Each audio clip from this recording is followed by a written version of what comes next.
Саламатсыздарбы? Урматтуу төрага, урматтуу кесиптештер. Кыргызстандын эң чоң жетишкендиктеринин бири бул ачык демократиялык коом. Элибиз эки институтту шайлайт: президенти жана жогорку кеңештин депутаттарын. Элдин өкүлдөрүн болуп, алардын мүдүсүн ишке ашырууга аракет кылабыз. Жогорку кеңеш бул өзгөчө бийлик бутагын. Бийликтин жана элдин ортосунда көпүрө катары депутаттар турушат. Элибиз бизге карата чоң үмүт менен карайт. Тең салмактуу, адилеттүү чечимдерди кабыл алабыз деп күтүп турат. Делимитация бул өтө сезимтал маселе. Туура, боордош мамлекеттер менен кызматташтыгыбызды бекемдетишибиз керек. Бул эки тараптуу кыймыл жана чечимдер эки тарапка тең өз ара пайдалуу алып келиши керек. Илгертеден бери бүгүнкү күнгө чейин бир тууганыбыз менен суу менен бөлүшөбүз. Сөзсүз ушундай болот, сөзсүз ушундай болуш керек. Эч качан шек саноо болбош керек. Ынтымакта жашайбыз. Өзбекстандын президенти Шавкат Миромонович акылдуу, даанышман инсан. Анын мөөнөтүндө Өзбекстан чоң жетишкендиктерге ээ болду. Укмуштуудай, кереметтүү өсүүдө Өзбекстан. Бирок кеп Өзбекстан боюнча эмес. Маселе ичибизде, мамлекетибизде.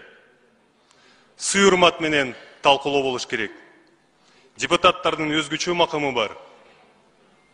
Өткөн апта дүйшөмбү күнү өкмөт бизге келишимдин долбоору алып келип, макулдугу бергиле деп, жактырылсын деп сурашты. Жакшы билесиздер, мен бир топ жолу маалымат бердим. Кагаздар толук берилген жок. Бизди шаштырышты. Кече күнү айтып атат, мен бүт кагаздарды көрдүм деп. Буну бат эле тастыктаса болот. Биринчи сектор иштейт. Бул купуя кагаздар. Протоколдор жана карталар бул купуя кагаздар. Биринчи секторду чакырып койлу. Бүгүн эртең менен биз биринчи сектордун башчысын чакырдык. Өзү айтты, мен кол койгон жокмун.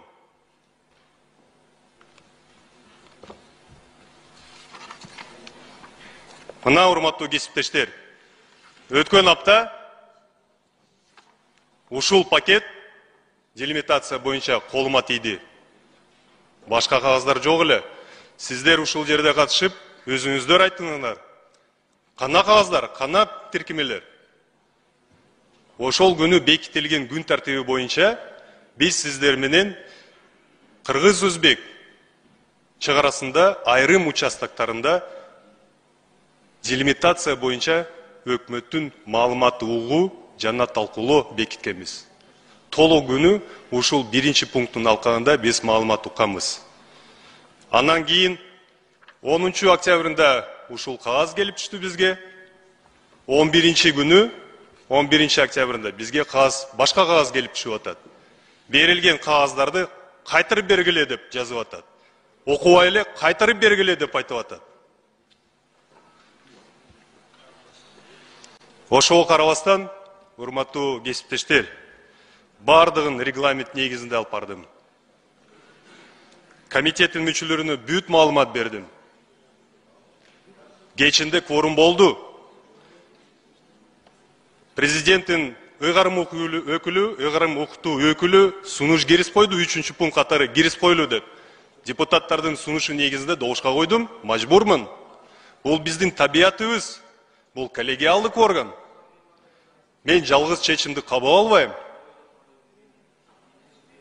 Анан кийин сиздер менен өткөн күндөрдө акылдашып, баарлашып, кой, мамлекетибиз үчүн, элибиз үчүн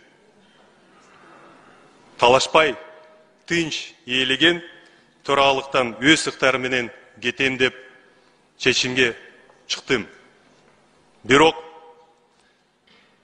Geçe günü bir kişi коомго кайрылып, meni dalilsiz ayıptalı. Adaletsiz jamandalı. Намысқа тиді.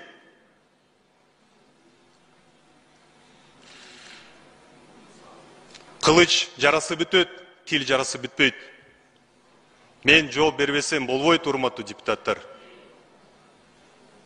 Калп сөз кара тумандай, чын сөз чыккан чынардай. Бүт бары ачыкка чыгат. Аткаруу бийликтин өкүлү ал дайындалган киши. Шайланган депутатка саясий баа берип атат. Муну кандай түшүнсө болот? Биз кайсы мамлекетте жашайбыз? Элдин өкүлүнө одоно мамилени жасап атат. Бул мамлекет кызматкеринин сабатсыздыгы. Ар бир бийлик бутагы өз милдетти аткарышы керек. Жер жүзүндө парламент бул эң маанилүү демократиялык институт. Бийликте баланс сөзсүз болуш керек. Чыныгы демократиялык коомдо эң маанилүү булагы бул эл. Урматтуу Садыр Нуржоевич, кече күнү биз сиз менен жолугуп пикир алмаштык. Диалогко дайыма даяр экенигизге күбө болдум. Кандай болсо бул чечим тарыхта калат. Мамлекет үчүн баарыбыз күйүп турабыз. Тең салмактуу чечим кабыл алынат деп тирен ишенем. Кошуматчылардын табияты туруктуу эмес. Бүгүн кошуматчылар, эртең саткындар. Урматтуу кесиптештер, мен өмүр бою мамлекеттик кызматта иштедим.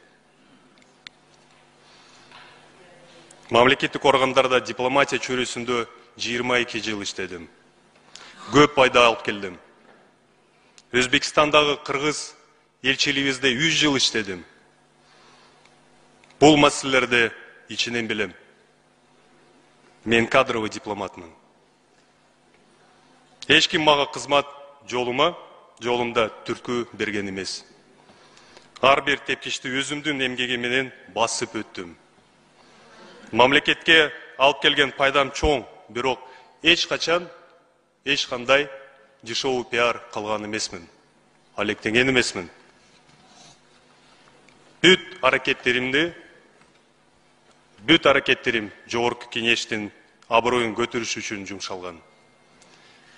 Учурда ийилген эл аралык байланыштар коргоо, коопсуздук жана миграция боюнча комитеттин төрагасынын кызматы тапшырышым керек деп сөз пайда болду. Бардыгын түшүнөм. Жамаатыбызды бөлгүм келбейт. Арызды жазганга даярмын. Убакыт бардыгын көрсөтөт. Алаканга салгандай жогорку кеңеште бүт баары таза, ачык акын талкуулашыбыз керек. Чечимдерибиз элибизге пайданы алып келиши керек. Убакыт бат эле өтөт. Эл бизди шайлады, эл бизге баа берет. 4 жыл эле калды. Эл сынчы, эл тараза, эл сынчы. Эң саясаттагы эң кооптуу нерсе бул кайдыгерлик. Урматтуу кесиптештер, көңүл бургандар үчүн чоң рахмат. Ийгиликтерди каалайм.